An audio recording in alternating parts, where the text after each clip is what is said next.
के बढ़ते संक्रमण को देखते हुए अब समर्थन मूल्य केंद्रों पर 2 पालियों में किसानों से उनकी उपज खरीदी जाएगी। अब एक दिन में 25 नहीं 16 किसान अपनी उपज को सोशल डिस्टेंसिंग के साथ खरीदी केंद्र पर जाकर बेच सकेंगे।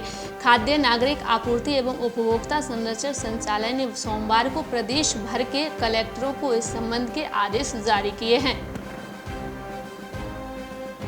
ब्लॉक के 3 सरकारी खरीदी केंद्रों पर खुले आसमान के नीचे खेतों में करीब 10,000 क्विंटल अनाज पड़ा हुआ है, जिसका कारण एफसीआई ने इन केंद्रों पर किसानों के द्वारा खरीदा गया गेहूं की क्वालिटी को मानक के अनुरूप नहीं होना बताया है। एफसीआई में गेहूं जमा नहीं होने के कारण किसानों को अपने अनाज का भुगतान नहीं मिल पा रहा है। जमा नहीं होने के कारण केंद्रों पर हजारों क्विंटल गेहूं पड़ा हुआ है, जिस कारण संचालकों ने नई खरीदी करना बंद कर दिया है।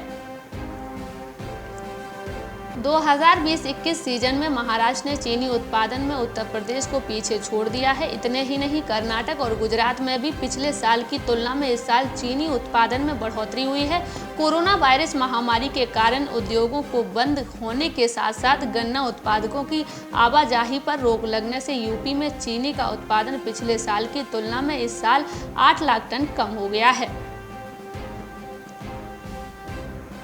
शाजापुर में कोरोना के चलते जनजीवन अस्त व्यस्त हो गया है। महामारी का असर कब तक रहेगा ये कहा नहीं जा सकता। लोग pहले ही परेशान हैं, ऊपर से लोगों पर महंगाई की भी मार पड़ रही है। सबसे ज्यादा खाने के तेल में इजाफा हुआ है।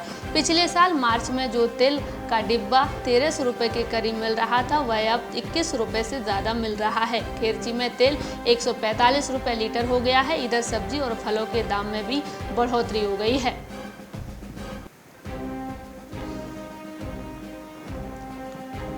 पश्चिम चंपारण में अब गन्ना किसानों को अपने उत्पादों की बिक्री एवं इसका मूल्य प्राप्त करना आसान हो गया है। कुल गन्ना का भुगतान उनके खाते में 1 सप्ताह के अंदर ही हो जाएगा।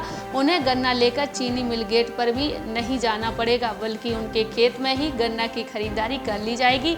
ये सब मझौलिया की सबल जीविका महिला किसान उत्पादन कंपनी लिमिटेड की पहल पर होगा।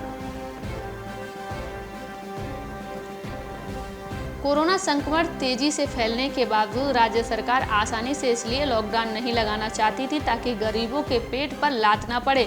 सरकार ने अब तक श्रमिकों को कर्फ्यू से कुछ हद तक मुक्त कर दिया तो व्यवस्थाओं ने अपनी मुंह का निवाला ही महंगा कर दिया है। शनिवार और रविवार को केवल 2 दिन के वीकेंड कर्फ्यू में जोधपुर सहित प्रदेश के अन्य हिस्सों में आटा, दाल, शक्कर, गुड़, सूजी, बेसन, मैदा और खाद्य तेल भी महंगा हो गया है।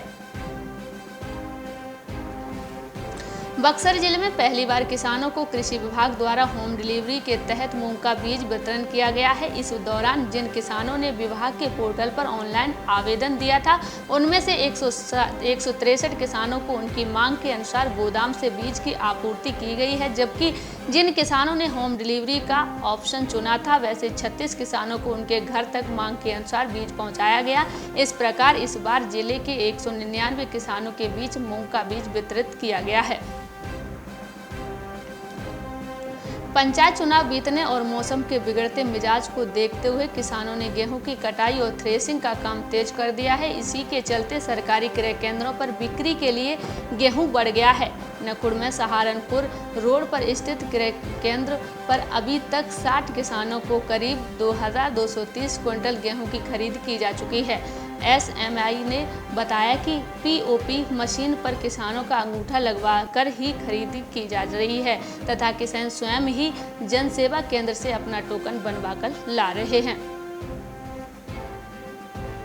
कोरोना से बचाव के लिए वीकेंड लॉकडाउन लगा दिया गया है। ऐसे में अब शहर में दिल्ली से आने वाले किराना और अन्य सामानों की आपूर्ति प्रभावित होगी। थोक से लेकर फुटकर में वस्तुओं की कीमतें उछलेंगी। कुछ व्यापारियों ने रोजमर्रा में इस्तेमाल होने वाली वस्तुएं, बीड़ी, सिगरेट, तंबाकू तथा घरेलू उपयोग किराना के सामान आदि के दामों में भारी बढ़ोतरी कर दी है। सरसों के बाद अब जौ भी किसानों के लिए खुशखबरी लेकर आई है। मार्केट में आते ही जौ के रेट भी एमएसपी से पार हो गए हैं। सरसों के रेट तो लगातार बढ़ रहे हैं। केंद्र सरकार ने सरसों का न्यूनतम समर्थन मूल्य इस बार 4650 रुपये प्रति क्विंटल रखा था। बाजार में आते ही ये 48 रुपये प्रति क्विंटल से बिकना शुरू हुआ। सरसों के रेट बढ़कर 6400 रुपये प्रति क्विंटल तक पहुँच गए हैं। रोहतक जिले की किसी भी मंडी में सरसों की सरकारी खरीद नहीं हुई है। आज बुधवार को केदारनाथ और बद्रीनाथ में बर्फबारी हुई है। वहीं राज्य के अधिकतम इलाकों में मौसम खराब बना हुआ है। देहरादून में मौसम साफ है लेकिन तेज हवाएं चल रही हैं। प्रदेश के कई इलाकों में आज भारी बारिश और बर्फबारी होने की संभावना है। वहीं कुछ जगहों पर ओले भी गिर सकते हैं। साथ ही कुछ क्षेत्रों में तेज झोंकेदार हवा चल सकती है। मौसम विभाग के अनुसार गढ़वाल और कुमायूं मंडल के कई क्षेत्रों में आज बादल छाए रह सकते हैं।